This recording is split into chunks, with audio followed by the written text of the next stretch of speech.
وأكون للخير العميم مثالا. Tentunya ketika melihat ada sesuatu yang salah, ya tentunya orang yang mengingatkan memiliki beberapa komponen penting. Satu, ketika dia melihat saudaranya salah, dia harus memiliki sebuah kesabaran. Dia harus memiliki kesabaran untuk mengingatkan. Yang kedua, ada keinginan untuk mengingatkan. Ada keinginan untuk mengingatkan. Dan tidak membiarkan dan mendiamkan kesalahan yang dilakukan sahabatnya. Kalau memang betul dia mencintai sahabat itu karena Allah. Prosesnya dinikmati, sabarnya harus diberikan. Dan tidak boleh diam ketika mendapati sahabat yang dia cintai karena Allah melakukan satu pelanggaran. Maka inilah yang menjadikan akhirnya hubungan saling menasihati dalam kebaikan itu betul-betul akhirnya menjadi hidup. Tentunya prosesnya ketika dia mengingatkan saudaranya terhadap satu kesalahan yang dilakukan oleh sahabatnya, saudaranya yang dia cintai karena Allah, itu harus dengan kelembutan dan kesabaran. Harus dengan lembut dan sabar. Jangan pernah kita kecewa dengan orangnya. Mungkin kita benci dengan dosanya, tapi jangan pernah kecewa dengan orangnya. Karena kita tidak pernah tahu kapan saudara kita nanti bisa merespon kalimat kebaikan yang kita tujukan kepadanya. Prosesnya harus sabar. Tapi kita harus saling mengingatkan karena Allah kalau kita sudah saling mencintai semata-mata karena Allah. Kenapa saya katakan harus sabar? Iya, karena ada satu riwayat yang patut untuk kita renungkan. Ada dua orang yang bersahabat, karena yang satunya tidak sabar, akhirnya ketidaksabaran yang dia berikan kepada temannya yang bermaksiat menyebabkan dia yang justru celaka. Siapa ini yang mengingatkan? Bagaimana tepatnya kejadiannya, Ustaz? Begini hadisnya. Kata Rasulullah, ada dua orang bersahabat. Ada dua orang bersahabat. Bismillah. Ada dua orang yang bersahabat. Lalu yang satunya masih rajin melakukan maksiat. Yang satunya rajin melakukan maksiat. Yang satunya rajin mengingatkan. Yang diingatkan ini terus melakukan maksiat dan tidak kunjung berhenti dari kemaksiatannya. Yang mengingatkan lama-lama tidak sabar untuk mengingatkan. Sehingga pada satu hari, dia mengatakan kepada sahabatnya yang bermaksiat itu, orang semacam dirimu tidak diampuni oleh Allah. Orang semacam dirimu tidak diampuni oleh Allah. Ya, karena terlalu banyak maksiat yang kamu terus lakukan dan kamu tidak mengindahkan perintah, tidak mengindahkan nasihat yang aku berikan. Orang semacam dirimu tidak diampuni oleh Allah. Pecah kongsi. Yang satunya terus bermaksiat, yang satunya pergi meninggalkan sahabatnya yang bermaksiat.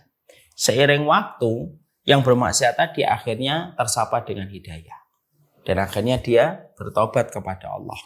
Yang satunya meninggalkan sahabatnya dan dia pernah mengatakan kepada temannya dan sahabatnya, orang semacam dirimu tidak diampuni oleh Allah. Ketika dua-duanya sudah meninggal dunia, dibangkitkan oleh Allah di depan, dibangkitkan oleh Allah di padang mahsyar. Lalu Allah bertanya kepada keduanya, Man dalladhi yata'alla alayya bi anni la aghfiru li fulanin. Mana orang yang berani sekali mengatakan bahwasanya saya tidak mengampuni dosanya fulan. Maka tadi teman yang solih tadi yang mengatakan, saya ya Allah, aku hapuskan amal kebaikanmu.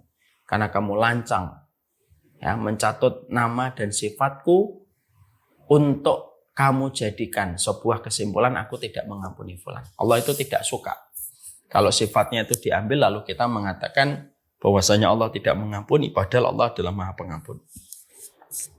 Mana yang satunya yang berbuat dosa yang bertobat? Saya ya Allah, engkau aku ampuni dan aku masukkan surga. Di situ kita menjumpai satu pelajaran, mengingatkan teman kita yang sudah kita masukkan pada list bahwasanya dia kita cintai semata-mata karena Allah dan sudah masuk bagian dari keluarga kita, yang kita pingin supaya kita bersamanya bisa mendapatkan pahala yang besar dan berlimpah ketika kita mencintai mereka semata-mata karena Allah. Maka ketika mengingatkan itu harus sabar. Mengingatkan itu harus sabar. Jangan sampai kita hilang kesabarannya ketika mengingatkan teman yang kita cintai karena Allah. Lalu ketika kita tidak bersabar, maka justru kita yang akan mendapatkan kerusakan dan mandorot akibat dari ketidaksabaran kita. Karena mengingatkan orang itu memang harus sabar. Mengingatkan orang itu harus sabar. Tidak ada yang mengingatkan orang itu yang instan. Semuanya butuh proses yang panjang. Mengingatkan orang itu butuh proses sabar. Yang kedua yang dibutuhkan itu kelembutan. Ya. Jadi yang dibutuhkan kita di dalam kita mengingatkan saudara kita ataupun teman yang sudah kita cintai karena Allah, maka salah satu di antara yang harus selalu kita fahami adalah bagaimana cara kita mengingatkannya itu dengan cara yang terbaik. Ya, dengan cara yang terbaik dan tidak dengan cara yang kasar.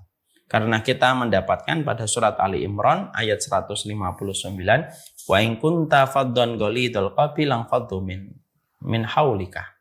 Kalau kamu bersikap keras, bengis, maka mereka akan berlari dari sisimu.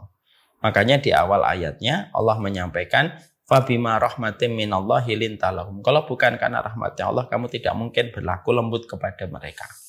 Artinya, orang yang kamu cintai, jangan mentang-mentang kamu sudah bersahabat dengannya begitu lama dan kamu tahu seluruh kunci dan seluruh rahasia yang ada pada diri teman kamu, itu menjadikan kamu kehilangan karakter lembutnya. Karena apa? Mengingatkan itu memang butuh kelembutan dan butuh kesabaran. Dan itu yang Allah sampaikan di dalam surat Ali Imran 159. Ya. Jadi kalau bukan karena rahmatnya Allah, kamu tidak mungkin berlaku lembut. Berarti kalau ada orang, dia lembut, itu berarti rahmat dari Allah. Kalau kita keras, lagi bengis, maka orang itu akan menjauh dari sisi Allah dan sisi kita. Ketika sikap kita itu perangainya buruk. Makanya yang kedua, kalau kita mencintai siapapun, yang kita cintai mereka karena Allah, ada proses saling menasihati di dalam jalan nasihat dan kebenaran. Saling menasihati di dalam kebenaran dan saling menasihati di dalam kesabaran. Dan itulah salah satu di antara kebaikan. Bagaimana kalau kita ternyata sudah menasihati dengan cara yang baik, kita bersabar, kita dengan cara yang lembut, tapi akhirnya dia yang memutuskan tali silaturahmi dengan kita. Kalau ada orang yang sudah kita berikan kewajiban kita mencintai dia karena Allah. Ketika kita mencintai dia karena Allah, lalu kita berikan proses kita untuk saling menasihati dengan kesabaran dan proses saling menasihati dengan akhlak yang baik, dengan sikap yang lembut. Kok ternyata dia tetap menutup hatinya, lalu dia berpaling dari kita dan memusuhi kita. Lalu dialah yang memutuskan tali persaudaraan kita dengan mereka, maka itu bukan kekuasaan kita. Dan itu bukan sesuatu yang bisa kita kendalikan. Ya sudah, berarti itulah jawaban Allah. Bahwasanya Allah menyingkirkan orang-orang yang tidak tepat untuk kita pada kehidupan. Itu mungkin jawaban dari Allah. Oh, mungkin ini orang yang memang tidak ingin diajak bersaudara karena Allah. Tidak perlu kita sedih. Kenapa? Siapapun yang pergi pasti akan diganti oleh Allah dengan pengganti yang baik. Kalau ada orang yang ibu ajak untuk bersahabat, kok dia meninggalkan ibu disebabkan berbagai macam alasan yang dia buat dan dia rekayasa supaya menghalalkan dirinya untuk pergi meninggalkan kita. Padahal kita sudah berbuat baik, padahal kita sudah lembut, kita sudah menikmati proses. Maka itu mungkin caranya Allah untuk menyingkirkan seseorang yang tidak tepat untuk kita supaya ada orang lain yang tepat dan baik untuk kita yang hadir menemani kita, yang jauh kualitasnya lebih baik daripada yang pertama. Jadi itu saja hikmahnya harus kita pahami. Ya, saya sering sekali dalam perjalanan hidup, people came and go. Manusia itu pergi dan datang gitu. Tidak usah kita khawatir, memang begitu manusia. Manusia itu datang dan pergi. Tapi yang terpenting kalau kita ada yang pergi dari sisi kita, padahal kita sudah melaksanakan sesuai dengan komitmen, sesuai dengan kewajiban, proses kesabaran kita tunaikan, dan proses bagaimana kita lembut, kita berikan secara maksimal, tapi ternyata mereka pun pergi dari sisi kita, tidak apa-apa. Mungkin dia orang yang baik, tapi tidak tepat untuk kita. Karena yang kita butuhkan dalam hidup itu cuma dua, orang yang baik dan tepat untuk kita. Itu yang kita butuhkan. Ya, jadi tidak usah sedih. Saya sering kalau ada orang itu saya lihat gitu, dia berpisah dari fulan, dia berpisah dari fulan. Setelah itu berpisah dari persahabatannya, pecah kongsi gitu. Tapi setelah itu dia mendapatkan sahabat yang jauh lebih baik daripada sahabat yang pecah kongsi dari dirinya. Nah, itulah pentingnya. Nomor satu yang tadi kita bahas. Kalau pertemanan ini kita rajut, lalu kita sirami, jalinan persaudaraannya semata-mata karena Allah. Kalaupun ada masalah ketika kita menasihati, kok pecah kongsi, maka Allah yang menjadi target kita dan menjadi tujuan kita yang akan turun dan mengganti pengganti yang lebih baik. Dan indahnya, bahwasanya tidak ada yang luput dari kita kecuali diganti oleh Allah dengan pengganti yang lebih baik. Dan itulah yang menjadikan kita akhirnya mendapatkan keberkahan.